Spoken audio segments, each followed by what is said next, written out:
Personal growth can be overwhelming for some in terms of where to start or what to work on.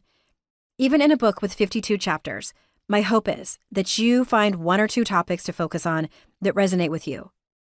If you can't, it might help to think about this: working toward becoming the person your younger self needed. In 2007, I started blogging. I had just recently realized that my relationship with food, exercise, and my body was complicated at best.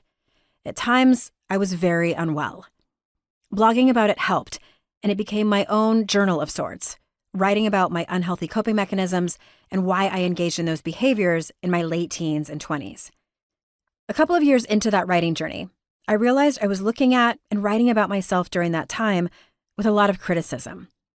I was ashamed of my behavior back then, wanting so badly to be a better person, a better role model for other women, and desperate to gain distance from my former self. On reflection, I knew that in order for me to heal and grow and to actually become that better person, I needed to look back on my former self with nothing but love, compassion, and kindness. That's what I needed both then and now. It's never too late to become that guiding light, that beacon of strength and compassion your younger self needed. This journey isn't just about looking back. It's about reaching deep within, healing old wounds, and stepping into your power with grace, self-compassion, and a whole lot of love. Let's dive in.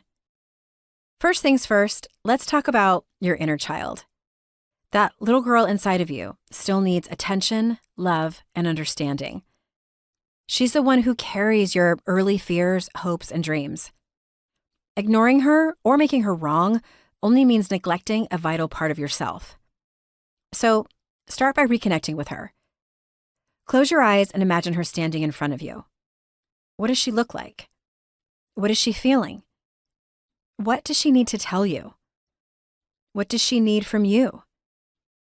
Ask her these questions and listen closely.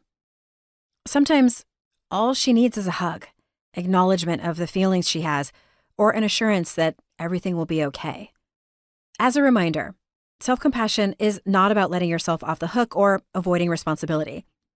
It's about recognizing that you are human, beautifully flawed, and perfectly imperfect. It's about treating yourself with the same kindness you would offer to a dear friend. When you think about how you've messed up in the past, work toward not beating yourself up about it. Instead, try saying, "I did the best I could with what I had at that time." Acknowledge your mistakes and learn from them, but don't let them define you. Those are things you did, not who you are. Remember, your worth is not tied to your successes or failures. You are worthy simply because you exist. Patience, my friend, is a virtue, and it's one we often forget to extend to ourselves. We live in a fast-paced world where instant gratification is the norm. But personal growth doesn't happen overnight. It's a slow, steady process that requires patience and perseverance.